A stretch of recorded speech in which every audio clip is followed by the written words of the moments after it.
This is A Word, a podcast from Slate. I'm your host, Jason Johnson. Storytelling is an art, but it's also a billion-dollar business, one that's now at the center of conflict as the Hollywood writer strike drags on. How can the entertainment business write its way out of the stalemate, and what does that mean for creatives of color? It almost feels like it's difficult to envision a future scenario in which everybody walks away happy. The latest on the writer strike coming up on A Word with me, Jason Johnson. Stay with us. Macy's is committed to creating brighter futures for all. Throughout June, join Macy's in celebrating Pride Month by supporting the Trevor Project, whose mission is to provide life-saving suicide prevention services for LGBTQ young people. Just round up your next in-store purchase or donate online to the Trevor Project. Shop LGBTQ-owned brands and learn more by telling your smart speaker to open Macy's now.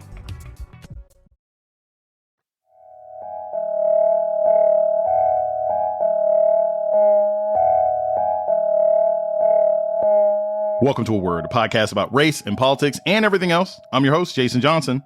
For a lot of us, television and movies are more than entertainment. They've been an absolute lifeline in recent years with the pandemic, and political instability and economic challenges have made the real world a really difficult place to be in. Now, real life economic worries are affecting the people who write some of our favorite movies and television shows. The Writers Guild of America, the union that represents screenwriters, has been on strike for several weeks, and some of the most important Hollywood locations are regularly surrounded by picket lines. This corporate greed has got to go. Hey, hey, ho, ho. This corporate greed has got to go. Hey, hey, ho, ho. This corporate greed has got to go. But what's really at stake in this strike, and in particular for creatives of color? Joining us to talk about it is Eric Haywood. He's a screenwriter, producer, and director, and you may have seen his work on shows like Power, Empire, and Law & Order. He's a WGA board member and a part of the negotiating committee with the studios. Eric Haywood, welcome to A Word. Thanks for having me. Before we get to the strike itself, most people really don't understand what writers do. They think if you're in entertainment, they think if you're on TV, they think if you write for a TV show, that you must be rich. What's the average writer's life like? Well, the entertainment industry is not that different from, say, the sports industry in that the highest earners tend to get the most attention. And it sort of lends itself to this idea that everyone in the NBA is making what LeBron is making. And consequently, the general public can sometimes believe that, whatever celebrity, screenwriter or director or actor that they can think of who's become sort of a household name, A, they obviously must be rich because they're famous and people think that fame and money kind of go hand in hand. And B, they just sort of naturally then extend that logic to believe that anyone who works in that field must be making the same amount of money. Trust me when I say that not everybody in this industry is making what some of the household names are making. And even when people hear some figures that get thrown around, you may hear that a TV writer may average $5,000 a week, and you say, oh my God, that is unbelievable. The part that people don't often understand, a couple things. First of all, you probably have an agent, if not a manager, and possibly a lawyer. And in some cases, you may have a business manager. And each one of them gets a commission. So you're paying 5% to this person, 10% to that person, another 5% to this person over here. Off the top, so you're that $5,000 paycheck begins to dwindle pretty quickly. Of course, like everybody else, we pay taxes. But the bigger concern is you're not making that $5,000 a week 52 weeks out of the year. In some cases, you may work 10 weeks and then not work again for another year and a half. In some cases, you may work 14 or 20 weeks, and then you have to sort of like pound the pavement in a highly competitive field for your next job. And that money that you're making has to stretch you for as long as it possibly can. There are writers working in Hollywood who take on second jobs that are outside of the entertainment industry just to sustain themselves. So very talented people, because then the refrain is, well, if you were talented, then you would be able to work. Trust me, People are out here really, really, especially in the last 5 to 10 years, for all of the opportunity that the shift to streaming movies and television sort of promised us, it really hasn't delivered. What are the writers asking for? What were the top 3 or 4 things that you guys were asking for? And what were the responses that weren't adequate from the studios you were negotiating with? What the Writers Guild presented to the studios is what we call an interlocking series of proposals that honestly would probably take more time than you have for me to thoroughly get into. But let me just sort of like zoom out. If you're of a certain age, you probably remember a time when there were, for the most part, just 3 broadcast networks. And what those 3 broadcast networks did for the most part was create TV shows. And I'm just going to speak of television episodic writers for now. There was a time when those 3 broadcast networks, generally speaking, created TV shows that per season consisted of anywhere from 22 episodes a season, sometimes as many as 25 episodes a season if the show was really, really popular. And what that did was, for those shows, you would hire a team of writers who would come in and they would collaborate on the stories for that season, and they would all write the various episodes. That is what you would call a season order. For a writer, what that did for you, it would take generally anywhere from 9 to 10 months of steady employment to generate enough material to shoot a 22, 24 episode season. A lot of the shows that we're watching now are 10 episode seasons. So what that means is maybe you're working 4 months, or maybe you're working even as little as 2 months, and now you're scrambling for the next job. But let's say 8-10 years ago, you were writing for Everybody Loves Raymond, right? So you had your 22 episodes a season. If you wrote a particular episode, when that episode was rerun, the writer for that episode, he or she got an additional check. But what has happened with streaming and websites is now the network will say, well, we're not going to rerun the episode anymore. We're just going to put it on ABC.com or CBS.com or Hulu. So now the writers aren't getting the residuals, and they're saying, well, wait a minute, you're still making money off my content. You just stuck it on a streamer. Elaborate a bit about how the residual issue with streamers has also been a key thing that writers are striking over. Let me also point out that that's not unique to writers. Those residuals you speak of also apply to actors. They also apply to directors, and they also apply to producers. And basically, we are all sort of collectively getting the shaft. When the shows would get rerun on broadcast television, they're supported by advertisers. The idea was when the network makes money, the creatives who brought that material to life also participate in the success financially. Well, let me tell you, when you put it on a platform that is not supported by advertisers, what the network then says is, well, we're going to pay you a whole lot less. So that $10,000 residual check that you might have gotten years ago might now be $400. And then meanwhile, every time you go online or open a newspaper, you're seeing another story about the CEOs of these companies making $50 million. $47 million, in some cases, $200 million. It doesn't take an expert in the industry to recognize that if you're paying your CEO $50 million, you as the board of directors of that company, you're making a judgment call that this person is going to be leading us into a very bright financial future. So when the networks and the studios cry broke and they say, sorry, writers and actors and directors, we're going through some economic, tough times. Look at all these people that we just laid off. But out of the other side of their mouth, what they're saying to their shareholders on their earnings calls, and this is all like public information. This is not like telling tales out of school. They're saying that the future looks very, very bright for us financially. And so when the writers and actors and other creative people say, well, where is our participation in this? And so you have to ask yourself, how bad must things be if people are willing to forego whatever meager paycheck they were getting to go on strike and not get paid at all because they feel like the future is that bleak that if we continue down this path, it's only going to get worse. We're going to take a short break. When we come back, more on the ongoing Hollywood writer strike. This is A Word with Jason Johnson. Stay tuned.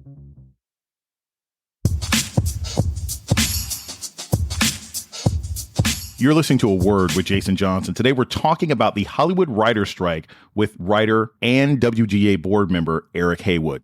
So one of the concerns that people have that could be a major change to writing has to do with technology and artificial intelligence.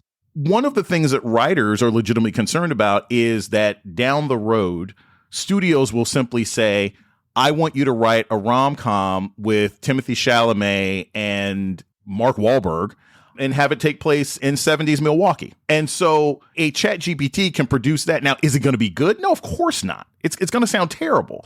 But the fear that the writers have is that studios will do that and then go to a writer and say, hey, punch this up. And I'm only going to pay you half of what I used to before because I'm going to claim that it's mostly written by AI. So what does the Writers Guild want? What do they want these studios to commit to doing and or not doing when it comes to AI moving forward? Well, first of all, I think your hypothetical example is pretty spot on, except for the part where you say they will pay the writer half. I think a more realistic scenario is that the studio says we're going to pay you a fraction of what you normally would get paid if you had generated this material yourself, because in their minds, the computer, quote unquote, did all the heavy lifting. Not only are people sort of writers concerned about this technology sort of being the go-to for studio executives, for producers, or what have you. I don't think people are literally afraid of being replaced by machines. But what they will say is they will generate, give me, my screenplay, my rom-com. The computer spits it out. They go to the writer and say, okay, now here's the first draft. And what we would like you to do, screenwriter, where we would pay you $100,000 for an original first draft of a screenplay, we're now going to pay you $5,000. Take it or leave it. And just to get back to the union element of it, when you get paid for your writing services, a percentage of your earnings go into the health insurance fund. So it is dictated by how much you earn. If writers consistently get paid less and less and less, then that's going to decimate the health insurance for the entire union. So that has nothing to do with what you see on your TV screens and in your movie theaters, but it is a very real sort of clear and present threat to writers. It comes back to the income of it all. As far as the originality aspect, a lot of people have, and I agree with this, a lot of people are starting to move away from even calling it artificial intelligence. It makes it sound like it's an actual thinking sort of machine. And it makes it sound a little sexier and cooler than it really is. The term that I've heard used by writers more and more often to describe this technology is they're calling them plagiarism machines. There are legal ramifications to that. Like if you say to ChatGPT, give me a script in the style of Spike Lee, and ChatGPT scours the internet and finds every script of Spike's that's been uploaded to the internet over the years. And it studies every movie that he's ever made, and it spits out Malcolm X Gotta Have It, and now the studio's like, we're going to make this movie. It's like, well, you can't, because you didn't hire somebody to sit down and generate an original idea. This software basically cherry picked existing copyrighted material, cobbled it together in a very seamless way, and gave you a first draft of Malcolm X Gotta Have It. So now if you're Spike Lee, you're like, wait a minute. I've been cut out of the process by this software that has basically plagiarized my work. In a nutshell, what the Writers Guild would very much prefer is that the studios agree to not do this. And the studio's response was like, well, we don't want to discuss it. We don't want to sacrifice what could be a very lucrative opportunity for us down the road. It's one of the areas where negotiation sort of broke down. Do you think that the studios are negotiating in good faith? And I give this example because technology is key. AI is sort of key in this regard. During the major writer strike that you had at the beginning of 2008, one of the big issues, from my understanding historically, was streamers. At that point, Netflix was still sending DVDs to your house. You could still occasionally find any VHS somewhere. People might have still had them in their homes. And the writers at that point were like, hey, maybe we should do something about this streaming thing. And many of the studios are like, oh, we're streaming. We're not even thinking about that. We're still working on DVDs. And so the deal gets cut. And I think it was 48 hours after the strike ended in 2008, they launched Hulu. So it was very clear that the streamers and the networks all along were planning on moving to the streaming model, and they just lied about it. So looking at how you're negotiating today, do you think they're negotiating in good faith? I can't make a judgment on whether or not they are negotiating in good faith. They probably think they are, if I had to guess. But listen, to your point, I think one would be foolish to not look at the history. The studios basically said to the writers, the internet is new. We don't quite know what it is. We don't have to negotiate on this now. Let's kick the can down the road and we'll come back to it once we sort of see the full potential of what the internet is. And for those who aren't aware, the big issue back then was that the Writers Guild wanted what we call jurisdiction over the internet, over what became streaming. We wanted to codify, minimum pay and other areas that were already in place for broadcast television and for movies. We wanted to apply those things to the internet, residuals and all of that. And the studios were like, no, don't be silly. The internet is probably, not going to amount to much of anything. And fortunately, someone or several someones on the writer's side had the presence of mind to put their foot down and say, no, we believe this is going to be the next big thing. We're going to strike if it means that we will not be allowed to have jurisdiction over the internet. And then we sort of won that battle.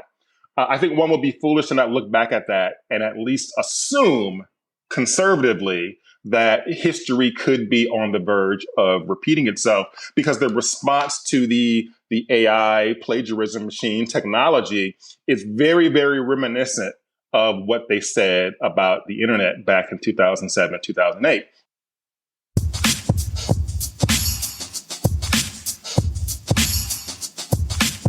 We're going to take a short break. When we come back, more about the Hollywood writer strike with Eric Haywood. This is A Word with Jason Johnson. Stay tuned. You're listening to A Word with Jason Johnson. Today, we're talking about the Hollywood writer strike with WGA board member and negotiating team member Eric Haywood.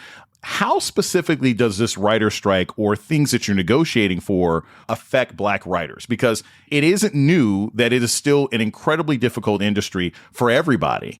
For the rank and file Black writer, it's always been tough. And unfortunately, the strike only exacerbates some of those problems. One thing I can tell you is that the studios are not particularly interested in addressing this issue. They don't consider it their problem. And to a great extent, it does fall on the members of the Writers Guild to, take care of our own and to clean up our own house and try to eliminate some of these barriers. But one of the challenges out of many I could name, a lot of Black writers would encounter this problem where, okay, you work on the first season of a show as a staff writer, you prove yourself, the show wants to bring you back for season 2. In theory, you are now entitled to a promotion, a title bump, a pay bump. Oftentimes, most Black writers will tell you of these horror stories where the showrunner will say the executive producer and the creator of the show, and sometimes in conjunction with the studio or the network, will say to the Black writer, yeah, we would love to bring you back. We don't really have the budget to promote you, but would you mind repeating the same level of staff writer for the same pay? For one more season, just one more. And you're faced with this choice of, do I take this basically insulting job offer, or do I stand on principle and not work and not make anything? Or do I go look for a job elsewhere? There is this sort of trap that a lot of Black writers have been forced into, where they're repeating some of those lower levels season after season after season. I myself was a mid-level writer 3 times in a row on 3 different shows. So when you're writing for television, in addition to your base weekly salary, let's say you get assigned to write an episode of a given season. That specific script comes with an additional paycheck for that episode script. When you're a staff writer, you don't get paid for those additional scripts. It's considered on-the-job training. It's kind of the unspoken thing is like, you should be happy to be here.